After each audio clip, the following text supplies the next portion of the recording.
अब अगर मैं तुमसे पूछता हूं कि दुनिया का सबसे बड़ा प्रोसेसर का ब्रांड कौन सा है, तो तुम्हारे दिमाग में इंटेल का नाम कहीं ना कहीं जरूर आता दिखेगा।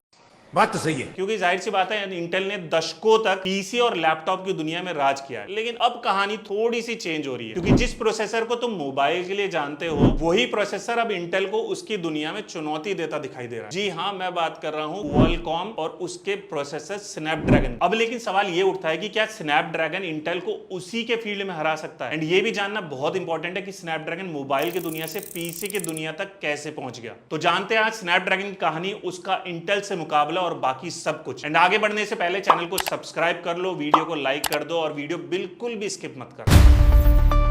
साल था 2007 का। उस समय स्मार्टफोन इतने स्मार्ट नहीं होते थे, या तुम कह सकते हो स्मार्टफोन स्मार्ट ही एक्चुअल में नहीं होते थे। मोबाइल फोन का मतलब था कि भाई कॉलिंग करनी है, मैसेजिंग करनी है, या थोड़ा बहुत घिसता हुआ इंटरनेट चला लेना, ताकि तुम कुछ गाने वगैरह या कुछ छोटा मोटा डाउनलोड कर सको, पिक्चर वगैरह, वॉलपेपर वगैरह। लेकिन उसी समय क्वालकॉम ने दुनिया के सामने अपना नया प्लेटफॉर्म पेश किया, जिसका नाम था स्नैपड्रैगन। वैसे तो क्वालकॉम वायरलेस कम्युनिकेशन में और मोबाइल कनेक्टिविटी में पहले से काम कर रहा था, लेकिन इस समय उसका सपना थोड़ा सा बड़ा था, क्योंकि इस टाइम वो सिर्फ सीपीयू नहीं बनाना चाहता था, बल्कि बनाना चाहता था एक ऐसी चिप जिसमें CPU, GPU, mobile processing, multimedia, camera processing and power management सब कुछ ही हो। एंड एक्चुअल में वहीं से स्नैपड्रैगन की शुरुआत हुई। इंटेल का पर्सपेक्टिव उस टाइम बिल्कुल अलग था। उसका टोटल फोकस था डेस्कटॉप पे, लैपटॉप पे एंड बाकी सारी सर्विस इन्हीं चीजों से रिलेटेड, जैसे सर्वर्स वगैरह, इन सब। यानी शुरुआत के दिनों में कंपटीशन तो छोड़ो, दोनों एक ही फील्ड में पार्टिसिपेट तक भी नहीं करते थे। देखा जाए तो इंटेल कंप्यूटर का राजा था एंड क्वालकॉम अब मोबाइल की दुनिया में अपनी नई जगह बना रहा था।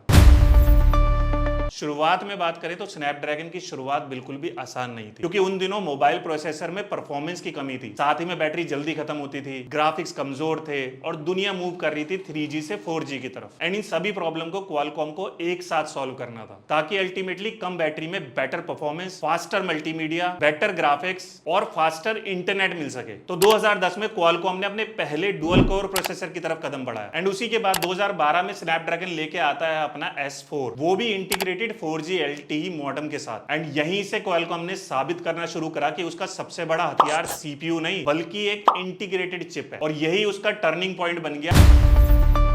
इसी के एडवांटेज से उसने स्मार्टफोन मार्केट में अपना सबसे बड़ा नाम बना लिया। अब इतना करने से पूरी स्मार्टफोन मार्केट पे वो कब्जा तो कर नहीं सकता था, क्योंकि मार्केट में अलग अलग कंपनीज के अलग अलग बजट के फोन एग्जिस्ट करते थे। एंड उस सभी फोनों में अगर क्वालकॉम अपना स्नैपड्रैगन S4 डालता, तो जाहिर सी बात है वो बजट के तो रह नहीं जाते। एंड यही वजह थी 2013 से क्वालकॉम ने अपने प्रोसेसर को अलग अलग कैटेगरीज में डिवाइड करना शुरू किया। जैसे एंट्री लेवल के लिए 400 सीरीज, बजट फोन के लिए 600 series and upper mid range के लिए 800 सीरीज, और बाकी सारे फ्लैगशिप फोन के लिए अपना S4 सीरीज, जो कि ये प्रोवाइड करने लगा लगभग सारी ही स्मार्टफोन कंपनीज को। एंड इसी सक्सेस से उसका एक नया अध्याय शुरू हुआ। अब इतने क्वालकॉम नया अध्याय शुरू करने की सोच ही रहा था कि पूरी इंडस्ट्री में हाहाकार मच गया, क्योंकि एप्पल ने इंटेल प्रोसेसर को छोड़ अपनी मैकबुक्स के लिए एक ARM आर्किटेक्चर पे बेस्ड M1 प्रोसेसर निकाल दिया। एंड उस समय दुनिया ने देखा कि एक ARM आर्किटेक्चर सिर्फ फोन में एग्जिस्ट नहीं कर सकता, बल्कि एक पीसी को भी पावर कर सकता है। एंड सही मायने में क्वालकॉम को भी यहीं से उम्मीद की किरण नजर आई। लेकिन उसी के साथ एक सबसे बड़ी प्रॉब्लम भी क्वालकॉम के सामने थी, क्योंकि एप्पल का एक अपना हार्डवेयर बेस था, जबकि क्वालकॉम सिर्फ चिपसेट पे काम कर रहा था। तो अल्टीमेटली उस पे एक ही ऑप्शन था, वो थी विंडोज, जो कि काम कर रही थी x86 आर्किटेक्चर पे, एंड जहां पे इंटेल एंड AMD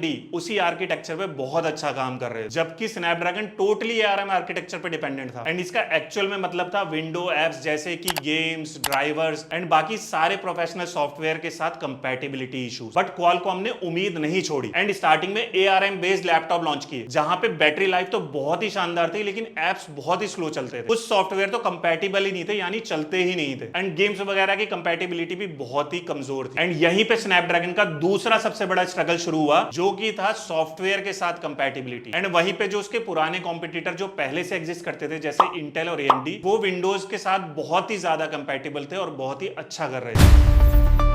अब देखते देखते 2021 आ गया, जहां पे क्वालकॉम ने एक ऐसा फैसला लिया जिसने उसकी पीसी स्ट्रेटेजी पूरी की पूरी पलट दी। उसने नूविया नाम की चिप डिजाइन कंपनी को एक्वायर कर लिया, जिसका फायदा यह था कि नूविया के टीम में कुछ ऐसे इंजीनियर्स थे जो एप्पल को उसका हाई परफॉर्मेंस प्रोसेसर तैयार करने में हेल्प कर चुके थे। एंड ये फाइनली टाइम था जब क्वालकॉम सिर्फ मोबाइल चिप पे डिपेंडेंट नहीं रहना चाहता था, उससे आगे बढ़कर कुछ करना चाहता, जो कि सही मायने में था एक high performance ARM based desktop वाला सीपीयू, क्वालकॉम का सबसे पहला नेक्स्ट जनरेशन ओरियन सीपीयू। और यहीं से क्वालकॉम यानी स्नैपड्रैगन की कहानी में पीसीज के लिए एक नया मोड़ आया। 2024 में क्वालकॉम ने अपना स्नैपड्रैगन एक्स एलीट लॉन्च किया एंड सही मायने में पहली बार लगा कि स्नैपड्रैगन इंटेल को चुनौती देता हुआ दिख रहा है। कहानी बहुत ही इंटरेस्टिंग होती जा रही है। इस चिप में था 12 कोर का ओरियन सीपीयू, एड्रीनो जीपीयू और साथ ही में हेक्सागन एनपीयू और एआई के लिए भी टॉप प्रोसेसिंग पावर। एंड अब क्वालकॉम सिर्फ ये नहीं कह रहा था कि हमारे लैपटॉप्स की बैटरी अच्छी है, अब वो सही मायने में ये कह रहा था कि भाई हम भी हैं। आगे की स्टोरी के लिए फटाफट से जाके चैनल को सब्सक्राइब कर लो, बेल नोटिफिकेशन दबा दो और वीडियो को लाइक कर दो अच्छी लगी तो। मिलता हूं पार्ट 2 में।